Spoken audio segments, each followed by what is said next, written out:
ओम नमो भगवते वासुदेवाय नमः। माघ महात्म्यम छठा अध्याय। पूर्व समय में सतयुग के उत्तम निषेध नामक नगर में हेमकुंडल नाम वाला कुबेर के सदृश्य धनी वैश्य रहता था, जो कुलीन, अच्छे काम करने वाला, देवता, अग्नि और ब्राह्मण की पूजा करने वाला, खेती का काम करता था। वह गौ, घोड़े, भैंस आदि का पालन करता था। दूध, दही, छाछ, गोबर, घास, गुड़, चीनी आदि अनेक वस्तु बेचा करता था, जिससे उसने बहुत सा धन इकट्ठा कर लिया था। जब वह बूढ़ा हो गया तो मृत्यु को निकट समझकर उसने धर्म के कार्य करने प्रारंभ कर दिए। भगवान विष्णु का मंदिर बनवाया, कुआं, तालाब, बावड़ी, आम, पीपल आदि वृक्ष के तथा सुंदर बाग बगीचे लगवाए। सूर्योदय से सूर्यास्त तक वह दान करता। गांव के चारों तरफ जल की प्याऊ लगवाई। उसने सारे जन्म भर जितने भी पाप किए थे उनका प्रायश्चित करता था। इस प्रकार उसके दो पुत्र उत्पन्न हुए, जिनका नाम उसने कुंडल और विकुंडल रखा। जब दोनों लड़के युवावस्था के हुए तो हेमकुंडल वैश्य गृहस्थी का सब कार्य सौंपकर तपस्या के निमित्त वन में चला गया और वहां विष्णु की आराधना में शरीर को सुखाकर अंत में विष्णु लोक को प्राप्त हुआ। उसके दोनों पुत्र लक्ष्मी के मत को प्राप्त होकर बुरे कर्मों में लग गए। वेश्यागामी वीणा और बाजे लेकर वेश्याओं के साथ गाते फिरते थे। अच्छे सुंदर वस्त्र पहनकर, सुगंधित तेल आदि लगाकर, भांड और खुशामदी उनसे घिरे हुए हाथी की सवारी और सुंदर घरों में रहते थे। इस प्रकार ऊपर बोए बीज के सदृश वह अपने धन को बुरे कामों में नष्ट करते थे। कभी किसी सत्पात्र को दान आदि नहीं करते थे, नहीं कभी हवन, देवता या ब्रह्मा जी की सेवा तथा विष्णु का पूजन ही करते थे। थोड़े दिनों में उनका सब धन नष्ट हो गया और वह दरिद्रता को प्राप्त होकर अत्यंत दुखी हो गए। भाई, जन, सेवक, उपजीवी सब इनको छोड़कर चले गए।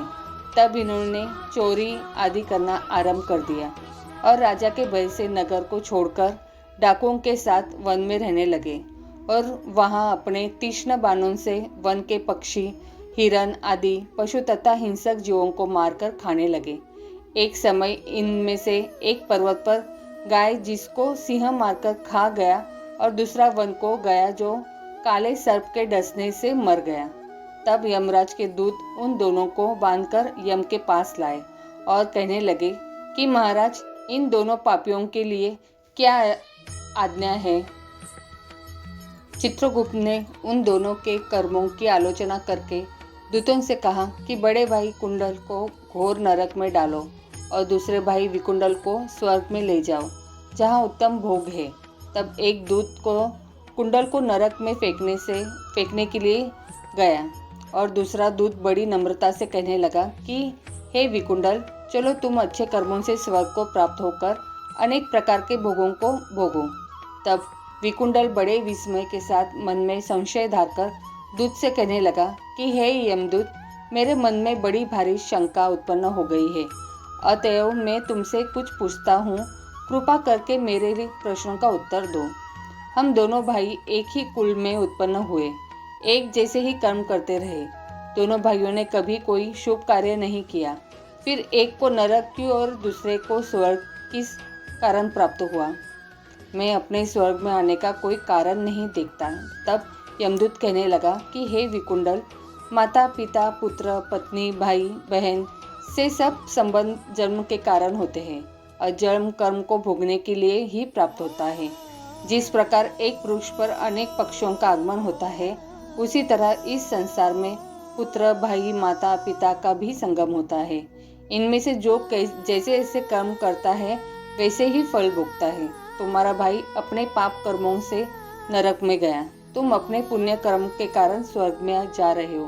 तब विकुंडल के ने आश्चर्य से पूछा कि मैंने तो आज जन्म कोई धर्म का कार्य नहीं किया, सदैव पापों में ही लगा रहा। मैं अपने पुण्य के कर्म को नहीं जानता। यदि तुम मेरे पुण्य के कर्म को जानते हो तो कृपा करके बताइए। तब देवदूत ने कहने लगा कि मैं सब प्राणियों को भली भांति जानता हूँ, तुम नहीं जानते। सुनो, हरिमित्र का पुत्र सुमित्र नाम का ब्राह्मण था, जिसका आश्रम यमुना नदी के दक्षिणोत्तर दिशा में था। उसके साथ जंगल में ही तुम्हारी मित्रता हो गई और उसके साथ तुमने 2 बार माघ मास में ही श्री यमुना जी में स्नान किया था। पहली बार स्नान करने से तुम्हारे सब पाप नष्ट हो गए और दूसरी बार स्नान करने से तुमको स्वर्ग प्राप्त हुआ। सो हे वेश्यवर, तुमने 2 बार माघ मास में स्नान किया, इसी के पुण्य के फल को से तुमको स्वर्ग प्राप्त हुआ और तुम्हारा भाई नरक को प्राप्त हुआ।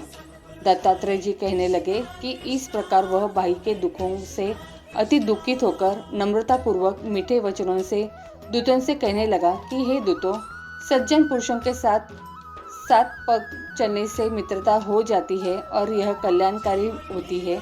मित्र प्रेम की चिंता न करते हुए तुम मुझको इतना बताने की कृपा करो कि कौन से कर्म से मनुष्य यमलोक को प्राप्त नहीं होता, क्योंकि तुम तो सर्वज्ञ हो। यमदूत कहने लगा कि तुमने बड़ी सुंदर वार्ता पूछी है। यद्यपि मैं पराधीन हूँ, फिर भी तुम्हारे स्नेहवश अपनी बुद्धि के अनुसार बतलाता हूँ। जो प्राणी काया, वाचा और मनसा से कभी दूसरों को दुख नहीं देते, वे यमलोक में नहीं जाते। हिंसा करने वाले वेद, यज्ञ, तप और दान से भी उत्तम गति को नहीं पाते। अहिंसा सबसे बड़ा धर्म, तप और दान ऋषियों ने बताया है। जो मनुष्य जल या पृथ्वी पर रहने वाले जीवों को अपने भोजन के लिए मारते हैं, वे कालसूत्र नामक नरक में पड़ते हैं और वहां पर अपना मांस खाते हैं और रक्त पीप पान करते हैं तथा पीप की कीच में उनको कीड़े काटते हैं। हिंसक, जन्मांधक, काने, कुबड़े, लूले, लंगड़े, दरिद्र और अंगहीन होते हैं। इस कारण इस लोक तथा परलोक में सुख की इच्छा करने वाले को काया, वाचा तथा मन में दूसरों का द्रोह नहीं करना चाहिए। जो हिंसा नहीं करते उनको किसी प्रकार का भय नहीं होता।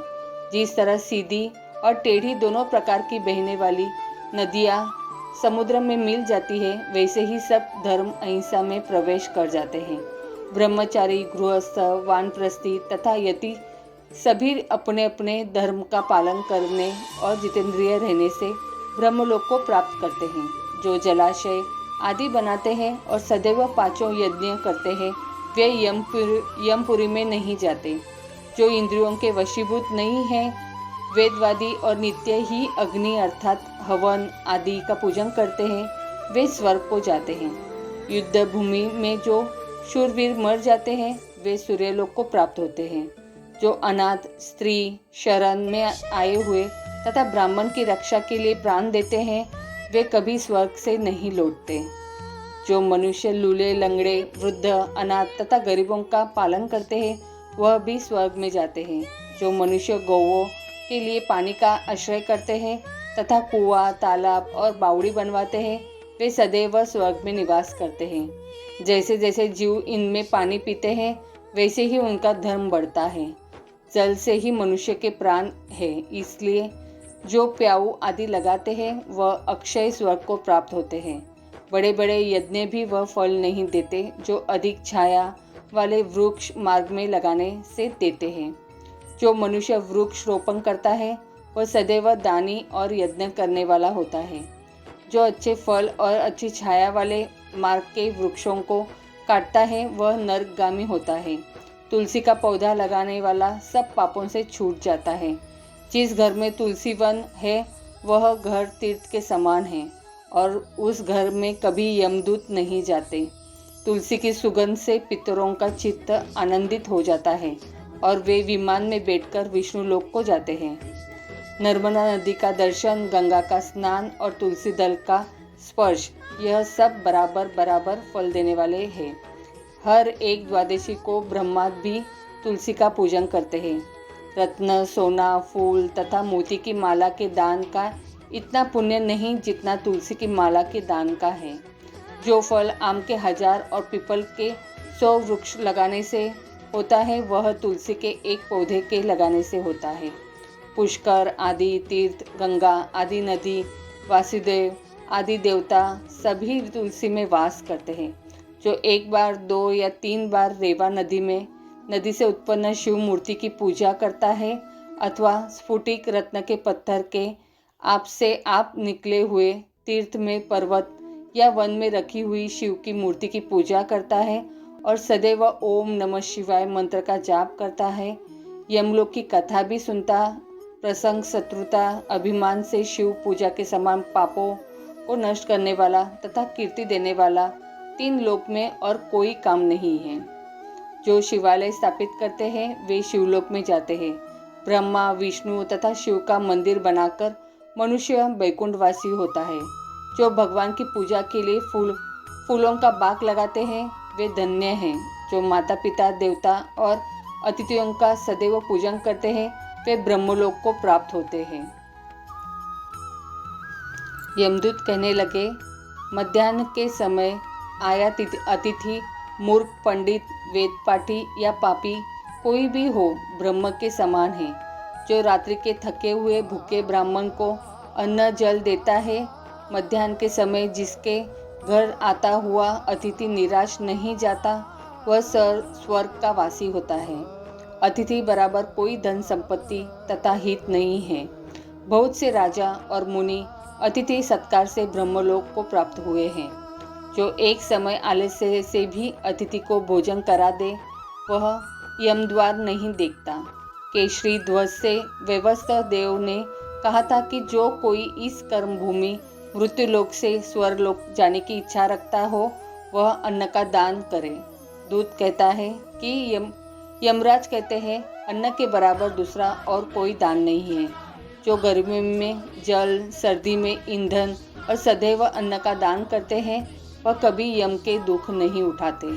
जो अपने किए हुए पापों का प्रायश्चित करता है, वह नरक को नहीं देखता। अप्रायश्चित न करने वाला मनुष्य नरक में जाता है। जो काया, वाचा और मन से किए हुए पापों को प्रायश्चित करता है, वह देव और गंधर्वों से शोभित स्वर्गलोक को प्राप्त होता है। जो नित्य ही व्रत, तप, तीर्थ करते हैं और जितेंद्रिय है, वह भयंकर यम को नहीं देखते हैं। नित्य धर्म करने वाला दूसरों का अन्न, भोजन और दान त्याग दे। नित्य स्नान करने से बड़े बड़े पाप नाश होकर यम को नहीं देखता। बिना स्नान पवित्रता कैसे हो सकती है। जो मनुष्य पर्व के समान समय चलते जल में स्नान करते हैं, वह बुरी योनि नहीं पाते, नहीं नरक में जाते हैं। माघ मास में प्रातः स्नान करने वाले मनुष्य को नियम पूर्वक तिल पात्र और तिल कमल का दान करना चाहिए। यमदूत कहते हैं कि वे विकुंडल, पृथ्वी, सोना, गौ आदि परम दान करने वाला स्वर्ग से नहीं लौटता।